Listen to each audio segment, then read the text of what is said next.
अस्सलाम वालेकुम, आप देख रहे हैं डॉन न्यूज़ में मेज़बान अब्दुल गफ्फार और प्रोग्राम रीप्ले में आज जनाब हम बात करेंगे वर्ल्ड T20 के स्क्वाड्स के हवाले से। दुनिया में 4 से 5 टीमें हैं, जिसमें अगर आप भारत की बात करें, साउथ अफ्रीका, इंग्लैंड, न्यूजीलैंड ने अपने वर्ल्ड कप के स्क्वाड के जो प्रोबेबल्स हैं वो अनाउंस कर दिए। पाकिस्तान का प्लान लगता है कुछ डिफरेंट है, शायद प्रोबेबल्स भिजवा दिए जाएँ लेकिन अनाउंसमेंट ना की जाए। इस हवाले से तफसीली प्रोग्राम में बात करेंगे और फिर कौन से प्लेयर इन और आउट हो सकते हैं। इसके साथ साथ आपको पता है कि पाकिस्तान की अगली सीरीज़ आयरलैंड और इंग्लैंड में जो है वो शेड्यूल है, T20 मैचेस हैं, उसके लिए भी स्क्वाड की अनाउंसमेंट होनी है। तो क्या इस हवाले से पेशरफ्त है, ये भी आपको आगाह करेंगे। इसके साथ साथ अजलान हॉकी टूर्नामेंट के लिए पाकिस्तान की हॉकी टीम का ऐलान तो कर दिएगा, लेकिन फेडरेशन का तनाज़ा अब तक मौजूद है, लेकिन टीम का तनाज़ा बहरहाल हल हो गया है और अब टीम कल रवाना होगी, जो अच्छी खबर है।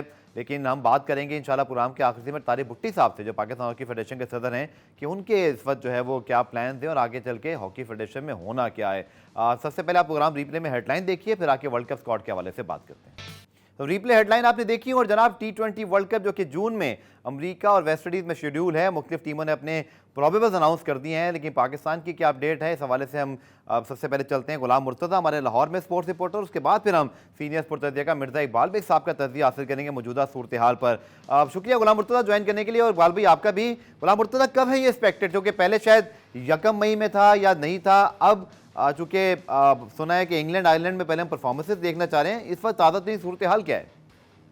जी, पाकिस्तान का जो स्क्वाड है वो 20 मई के बाद अनाउंस होने का इम्कान जाहिर किया जा रहा है जो वर्ल्ड कप के हवाले से। लेकिन अबूरी जो स्क्वाड है वो 1 मई से पहले 30 जो अफराद का देना होता है वो पाकिस्तान ने पहले ही ICC को भेज दिया है। और आपको पता भी चला होगा कि गुज़िश्ता रोज़ पाकिस्तान के जो प्लेयर थे तकरीबन 30 के करीब 27 या 28 के करीब वो सारे उधर अमेरिकन एम्बेसी में इस्लामाबाद भी गए थे और वहाँ पे उनकी कुछ बायोमेट्रिक्स भी हुई, कुछ एक तकरीब थी तो उसमें भी उन्होंने शिरकत की। आयरलैंड के खिलाफ जो पाकिस्तान की सीरीज है उसके हवाले से जो स्क्वाड की अनाउंसमेंट है इसी वीक में हो जाएगी। और जराये के मुताबिक ये बताया जा रहा है कि कुछ पाकिस्तान के प्लेयर्स हैं जो अनफिट हैं, जिनकी अभी रिपोर्ट आना बाकी है, जो उसके हवाले से जैसे वो रिपोर्ट उन्हें मौसूल होगी तो उसके बाद वो आयरलैंड सीरीज का जो स्क्वाड है वो अनाउंस कर देंगे। और आयरलैंड और इंग्लैंड के खिलाफ जो स्क्वाड है वो ज्यादा इम्कान है कि इकट्ठा अनाउंस किया जाएगा। तो गुलाम मुर्तज़ा, जो जाहिर बात है आजम खान का मामला है, हारिस रऊफ का है, इसी तरह जो अगर हम बात करते हैं मोहम्मद रिजवान की भी और इरफान यादी की भी, तो क्या लगता है इन चारों के,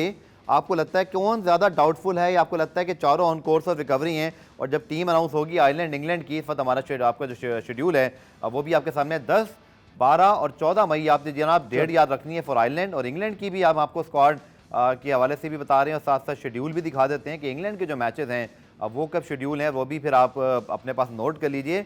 और ये इंग्लैंड के जनाब मैचेस 22, 25, 28 और 30 मई, तो बड़ी इंटरेस्टिंग सीरीज़ गुलाम मुर्तज़ा ये आ रही है वर्ल्ड चैंपियन इंग्लैंड के खिलाफ, और दोनों फाइनलिस्ट टीम है लास्ट वर्ल्ड कप की, तो यकीन तौर पर अच्छा मुकाबला पाकिस्तान को मिलेगा। लेकिन गुलाम मुर्तज़ा, चारों जो अनफिट प्लेयर्स हैं, आपके पास क्या खबरें हैं, इनमें से कौन सीरियस है और कौन ठीक होने के करीब है? तकरीबन तीनों फिट हो जाएंगे। हारिस रऊफ का ज्यादा बताया जा रहा था कि उनकी फिटनेस के ज्यादा मसाइल है, लेकिन वो भी पाकिस्तान का जो कैंप था, पाकिस्तान की जो टीम प्रैक्टिस कर रही थी कराफी स्टेडियम में, तो हारिस रऊफ भी उसमें शमूलियत उन्होंने इख्तियार की, लेकिन बॉलिंग बाकायदा तौर पे अभी शुरू नहीं की। हल्की फुल्की बॉलिंग कर रहे हैं, रिदम के साथ जो बॉलिंग है वो अभी नहीं कर रहे, क्योंकि रिदम के साथ जैसे बॉलिंग करेंगे उसके बाद जो पाकिस्तान का मेडिकल पैनल है वो बताएगा कि हारिस रऊफ अवेलेबल होंगे या नहीं होंगे। आजम खान के भी जो फिट होने के इम्कान है, रिजवान भी ज्यादा चांस है, इम्कान जाहिर किया जा रहा है। बाबर आजम ने भी कहा था कि वो आयरलैंड सीरीज से पहले फिट हो जाएंगे। इरफान यादी है वो उनका डेब्यू होने से पहले वो अनफिट थे, लेकिन वो कुछ अफराद से हमारी बात हुई तो उनके मुताबिक बताया गया कि वो बताना नहीं चाहते क्योंकि उनका पहली दफा नाम आया था, तो इस वजह से जो ये अफराद है इनका जल्दी इम्कान है कि ये फिट हो जाएंगे। हारिस रऊफ का अभी देखना बाकी है कि शायद वो आयरलैंड सीरीज का हिस्सा ना बने। चलें प्रोग्राम में ब्रेक शामिल करते हैं, ब्रेक से जब वापस आएंगे तो फिर हम बात वर्ल्ड कप स्क्वाड के हवाले से भी, और आज भारत ने भी वर्ल्ड कप स्क्वाड अनाउंस किया, इंग्लैंड, न्यूजीलैंड, साउथ अफ्रीका, वो भी आपको बताएंगे उनमें कौन सी टीम में प्लेयर इन और आउट हुए हैं। मिलते हैं शॉर्ट कमर्शियल ब्रेक के बाद।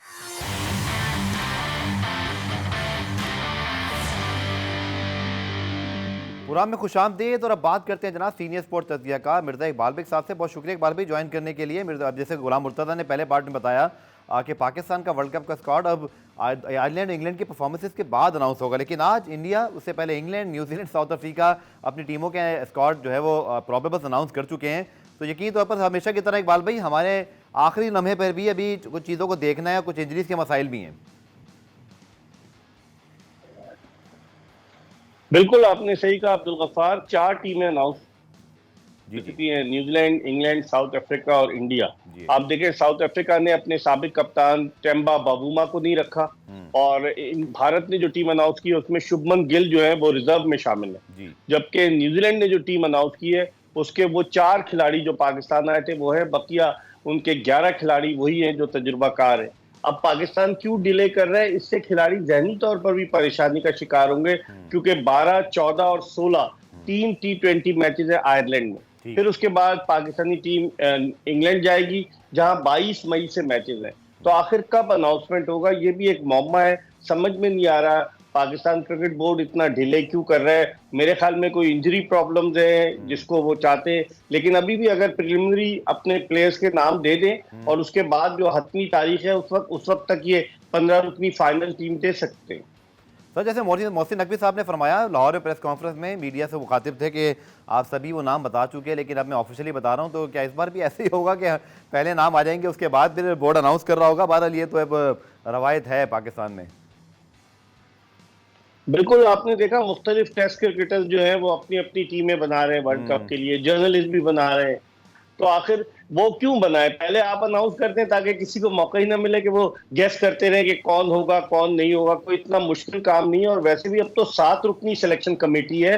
अब तो गैरी कर्स्टन का भी इनपुट लेंगे, बाबर आजम का भी इनपुट होगा और 5 और लोग शामिल हैं। तो हैरान हूं कि 7 रुकनी सिलेक्शन कमेटी, या तो ये कहे ना कि इसकी फिटनेस पे क्वेश्चन मार्क है, जैसे ये मोहम्मद रिजवान के इंतजार में, या फिर नसीम शाह का भी मुझे थोड़ा डाउटफुल लग रहा है अब्दुल गफ्फार, जिस तरह से वो आखिरी 2 मैचेस नहीं खेले, मुझे लग रहा है कि उनके साथ भी प्रॉब्लम हो गई है। और इरफान नियाजी वो तो नए हैं, आजम खान, तो ये ऐलान करें उसके बाद रिजर्व में उनको रखें, फिर देखते हैं वर्ल्ड कप के लिए क्या होता है। और जैसे सर आपने बताया कि इंडिया ने आज अनाउंस कर दिया, उसके ऊपर जरूर बात करेंगे। इसी तरह इंग्लैंड है, न्यूजीलैंड है, साउथ अफ्रीका, चारों बड़े तगड़े स्क्वाड लग रहे हैं, बड़े इनके मेन प्लेयर्स भी वापस आए हैं। और सिवाय इस चीज़ के कि भारत के पास सिर्फ 3 स्पेशलिस्ट फास्ट बॉलर हैं। लेकिन सर हम जो नहीं ये कर रहे ऐलान, हमने पहले इंग्लैंड आयरलैंड की परफॉर्मेंस की, हमेशा हम क्यों आखिरी वक्त जाते हैं? आपको याद होगा 2019 में भी जब हमने एक सीरीज़ खेली थी, मुझे याद है इंग्लैंड में, तब तक हम वेट करते रहे। 2015 में भी ये हुआ था, फिर जुनैद खान अनफिट होकर ड्रॉप हो गए थे। सो ये एक है हमारा ट्रेडमार्क, और ये इंडिकेट करता है शायद हमारे पास ज़्यादा ऑप्शंस नहीं है। बिल्कुल आप देखें ना, जब रमीज राजा चेयरमैन थे उस वक्त भी एक टीम अनाउंस हो गई थी, फिर उसमें तब्दीली की गई थी, आपको याद होगा कई प्लेयर्स उसमें 2-3 प्लेयर्स तब्दील हुए थे। कोई कंसिस्टेंसी नहीं है, कोई स्टेबिलिटी नहीं है। ये पाकिस्तान क्रिकेट का अलमिया है कि आप खिलाड़ियों को भी ये सोचने पर मजबूर रखते हैं कि वो वर्ल्ड कप के स्क्वाड में होंगे या नहीं होंगे। आप मीडिया को भी और टेस्ट क्रिकेटर्स को भी ये सोचने पे मजबूर रखते हैं। मेरी समझ में नहीं आ रहा, इनको चाहिए कोई ऐसा टॉप सीक्रेट थोड़ी है कि आप इसको छुपाए रखेंगे। आप का ऐलान करें और आप रिजर्व के प्लेयर्स का ऐलान करें कि ये अभी फिलहाल रिजर्व में है, इनकी फिटनेस पे क्वेश्चन मार्क है, अगर ये फिट हुए तो हमारी 15 रुकनी फाइनल स्क्वाड में होंगे। लेकिन ऐसा हो नहीं रहा। पता नहीं पाकिस्तान क्रिकेट बोर्ड का थिंक टैंक क्या कर रहा है। आप इंटर कॉलेजिएट टूर्नामेंट करा रहे हैं, अच्छी बात है, इंटर क्लब करा रहे हैं, लेकिन जो मेन टीम है अगर आप उस पर नहीं तवज्जो देंगे। और आप जो इंग्लैंड की बात कर रहे थे अब्दुल गफ्फार, आप देखें कि इंग्लैंड ने ये कह दिया है कि आईपीएल में जितने भी इंग्लिश क्रिकेटर्स खेल रहे हैं वो प्ले ऑफ में नहीं खेलेंगे, उनको वापस बुला लिया है। और हम लोग जो है हमारे प्लेयर्स खूब इधर उधर खेल रहे होते हैं, कोई हमारे यहाँ आदम वो जैसे कहते हैं ना, मादर पिदर आजाद है हम लोग, कोई पूछने वाला नहीं है। तो शायद कोई पॉलिसी बनाए क्रिकेट बोर्ड। बिल्कुल, और अच्छा वेलकम चेंज लगा, चूंकि हमने न्यूजीलैंड के साथ सी टीम से खेला, तो इंग्लैंड का ये फैसला करना, रॉब की का स्टेटमेंट मैं भी देख रहा था कि जी हमारे सारे प्लेयर वापस आएंगे। So it's a welcome change कि कम से कम इंटरनेशनल क्रिकेट को कोई एक बोर्ड तो सर वैल्यू दे रहा है। वरना न्यूजीलैंड की जिस टीम में 2-2 सीरीज बराबर की, शायद उस टीम के साथ ज्यादती है कि उनको बी या सी कहकर मुखातिब की जाए। तो आई थिंक इंग्लैंड ने एटलीस्ट ये बताया कि वो क्यों वर्ल्ड चैंपियंस हैं, क्योंकि उन्होंने एक सख्त फैसला लिया, लेकिन उनके प्लेयर्स भी यकीन तौर पर एक बड़े माली फायदे का वहां पर जो है वो उनको फायदा है। लेकिन जो कॉन्ट्रैक्ट हुआ होगा आईपीएल में प्लेयर्स के साथ, उसमें यही होगा कि अगर इनके हमारे क्रिकेट बोर्ड को, Emirates, England and Wales cricket board को जरूरत पड़ी तो हम वापस जाएंगे।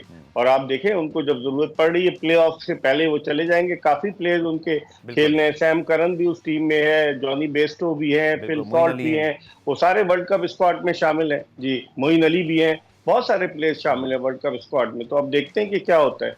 रीस टॉपली भी मेरे ख्याल में बिल्कुल जी, वो भी मौजूद हैं। इंडिया का जो sir world cup squad announce हुआ उस पर बात करते हैं, क्योंकि पाकिस्तान से मैच है और हम जरा इस टीम पे नजर भी रखते हैं। और अगर आप देखें तो 3 स्पेशलिस्ट फास्ट बॉलर है ना सिर्फ उनके पास, और इसी तरह स्पिनर्स बहुत तगड़े हैं। और ऋषभ पंत की वापसी जो इकबाल भाई, आई थिंक ये बड़ा मिरेकल सॉर्ट ऑफ चीज़ अब लग रही है। जब वो हादसा हुआ था तो हु नोज के आगे क्या होगा, लेकिन welcome to international cricket for Rishabh Pant, क्योंकि एक बहुत मुश्किल वक्त से गुजरे वो। बिल्कुल, और जिस तरह की अब वो फॉर्म रीगेन कर रहे हैं अपनी, जिस तरह से वो दिल्ली कैपिटल्स की कप्तानी भी कर रहे हैं, बैटिंग भी अच्छी कर रहे हैं आईपीएल में, तो वो डिजर्व करते थे। उन्होंने संजू सैमसन को भी रखा है, 2 विकेट कीपर रखे हैं उन्होंने, लेकिन उनका फोकस अब्दुल गफ्फार स्पिनर्स पर है। और लोग जो बता रहे हैं कि अमेरिका और वेस्ट इंडीज की विकेटें स्लो विकेट्स होंगी, वहां फास्ट बॉलर्स का इतना ज्यादा काम नहीं होगा। और इंडिया के पास अगरचे फास्ट बॉलर हैं, लेकिन उन्हें अपनी स्ट्रेंथ का पता है कि उन्होंने रविंद्र जडेजा को भी रखा है, कुलदीप यादव को भी रखा है, अक्षर पटेल भी गालिबन उस टीम में। उन्होंने स्पिनर्स के ऊपर ज्यादा कंसंट्रेट किया है। और हमारे यहाँ हम अभी देखेगा 5 फास्ट बॉलर लेके जाएंगे, जो आमतौर पे यही कहा जा रहा है कि पाकिस्तान के स्क्वाड में शाहीन शाह अफरीदी होंगे, नसीम शाह होंगे, मोहम्मद आमिर होंगे, और उसके अलावा 2 और फास्ट बॉलर। अब देखते हैं, हारिस रऊफ फुल्ली फिट होते हैं, हारिस रऊफ अगर फुल्ली फिट हो जाते हैं तो हारिस रऊफ होंगे, फिर जमान खान या अब्बास आफरीदी में से कोई एक होगा। तो हम तो 5 फास्ट बॉलर लेके जाएंगे। बिल्कुल ठीक। इंडिया स्क्वाड पर थोड़ी वजीब बात करेंगे पाकिस्तान को कंसिडर करते हुए, जो हमारी टीम है, और फिर जो मैच है 12 जून को बड़ा इंटरेस्टिंग है वर्ल्ड कप में। इकबाल भाई से बात करेंगे शॉर्ट का मशवरे के।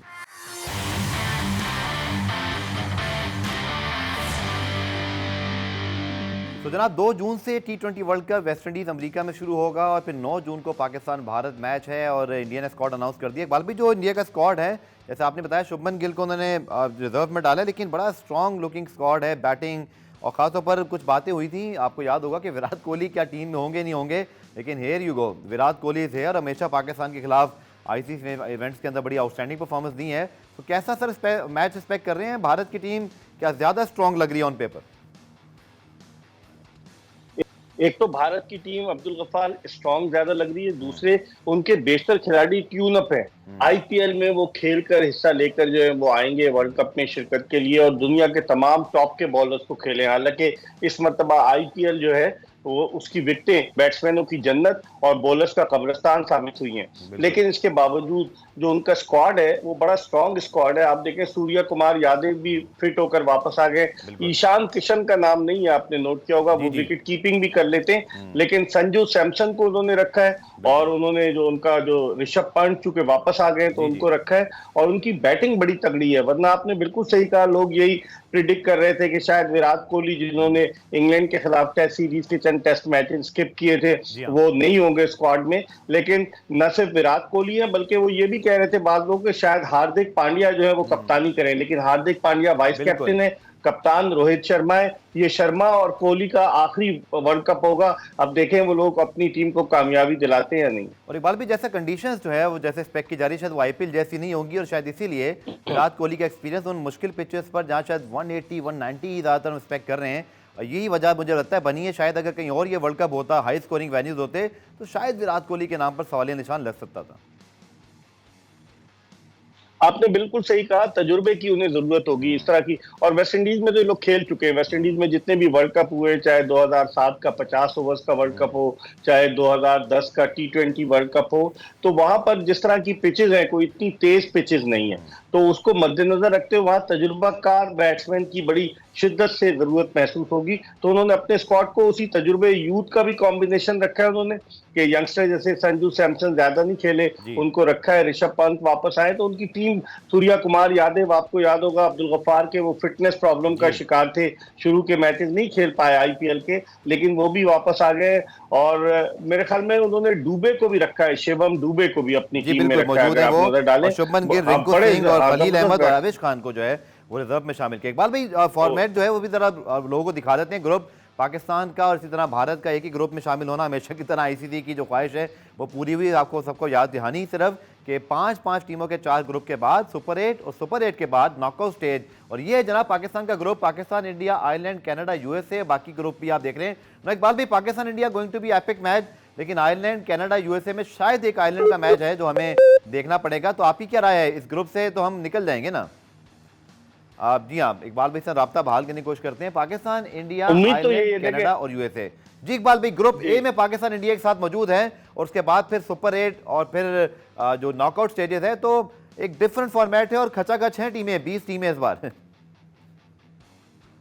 बिल्कुल आपने सही कहा। अब देखें ना, 20 टीमों में से अब 8 टीमें आएंगी। आप देखें हर जी। ग्रुप में 5 टीमें और हर ग्रुप से 2-2 टीमें क्वालिफाई करेंगी। जी। पाकिस्तान का ग्रुप निस्बतन आसान है। अगर आप दीगर ग्रुप पर देखें जी। तो उनमें कैश खेलती हैं जिनकी स्टैंडिंग अच्छी है, लेकिन आप आयरलैंड को जो है वो रूल आउट नहीं कर सकते। आयरलैंड, आपको याद होगा कि जब पाकिस्तान 2007 में जो इंजमामुल हक का आखिरी वर्ल्ड कप था, आपको याद होगा किस तरीके से आयरिश टीम ने पाकिस्तान को शिकस्त दी। तो पाकिस्तान को सारी चीजें ध्यान में रखनी होंगी। T20 फॉर्मेट है। पहला मैच पाकिस्तान का 6 जून को अमेरिका से है,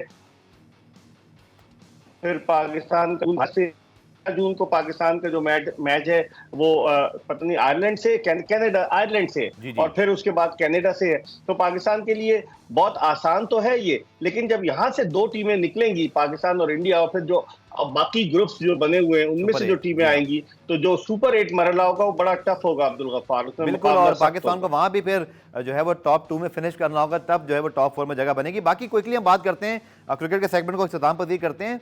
इंग्लैंड ने भी सिर्फ वर्ल्ड कप का स्क्वाड अनाउंस किया और हमेशा की तरह बड़ी स्ट्रॉन्ग टीम है। रिसेंट टाइम में दोनों वर्ल्ड कप जीते हैं। जोस बटलर है, मोइन अली, इस तरह जोफ्रा आर्चर की जो वापसी है उसने हेडलाइन बनाई है सब्जेक्ट टू फिटनेस। तो इंग्लैंड तो और मजीद मजबूत, लेकिन शायद एक सवाल मेरे जहन में आ रहा है, अल्लाह करे ख्वाहिश भी हमारी कि पाकिस्तान इंग्लैंड आखिरी वर्ल्ड कप का फाइनल खेले थे, तो क्या इकबाल भाई ऐसा इस बार मुमकिन हो सकेगा?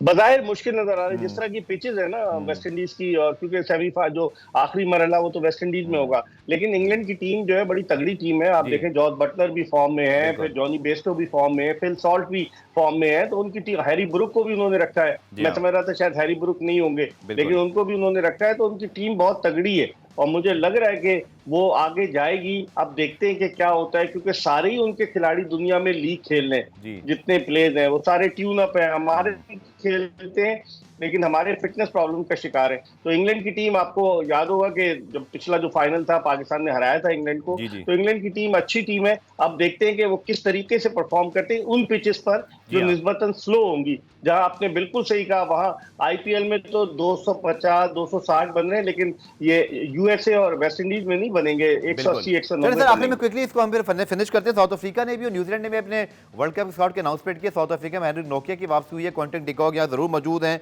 हालांकि वो नहीं खेलते अब वनडे क्रिकेट, लेकिन सर डेविड मिलर, इसी तरह क्लासन, इसी तरह मरकरम, एक बड़ी अगेंस्ट स्ट्रॉन्ग टीम है। लेकिन हमेशा की तरह इनका मुकाबला अपने आप से है। रबादा को देखें सर, इनके पास जो उनकी बॉलिंग है, हेनरिक नोकिया की वापसी, इसी तरह अगर हम देखें रहता हेंड्रिक्स अभी आईपीएल में पीएसएल में बड़ा अच्छा करके गए थे। सो इनका मुकाबला अपने आप से होता है सर हमेशा। अभी भी स्ट्रॉन्ग बहुत हैं और शायद बहुत हैरानगी होगी अगर ये इस बार भी वर्ल्ड कप में कुछ ना कर पाए।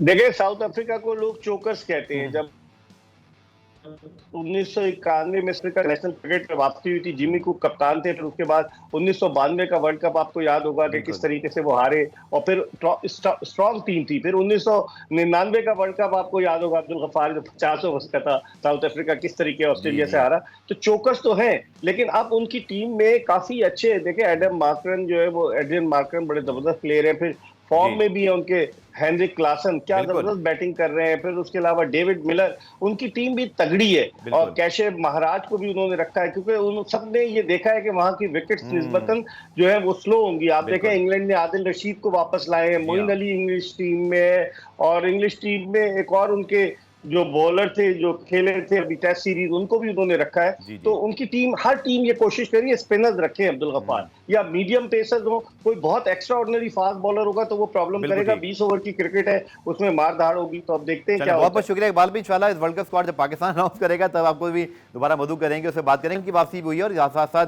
तबरेज शम्सी साउथ अफ्रीका को बड़ा स्ट्रॉन्ग बना रहे हैं और अभी बहुत अच्छा, मतलब आपको याद होगा एक बड़ा शानदार बॉल भी किया था क्रिस जॉर्डन ने, बाबर आजम को उनका आउट किया था। तो उन्होंने अपनी प्लेस को भी अर्न किया है इंग्लैंड के T20 वर्ल्ड कप स्क्वाड में। पुराने ब्रेक शामिल करते हैं, ब्रेक से वापस आकर मजीद बात करेंगे।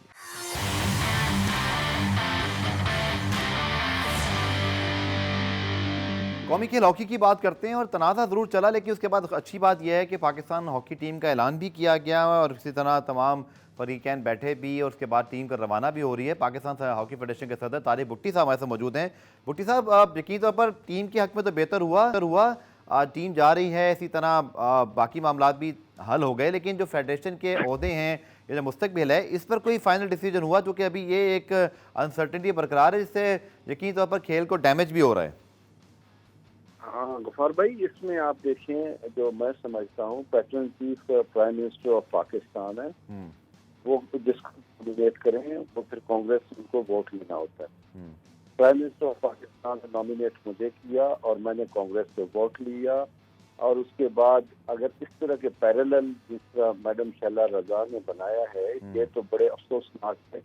पाकिस्तान कौमी खेल है, हॉकी जो है हमारी कौमी खेल है, उसमें अगर 10-12 बंदे बिठा के आज मैडम शैला रजा ने कराची में अपने आप को अनाउंस करवाया कि मैं प्रेसिडेंट हूँ, कल को भी हो सकता है, परसों किसी और सूबे में भी हो सकता है।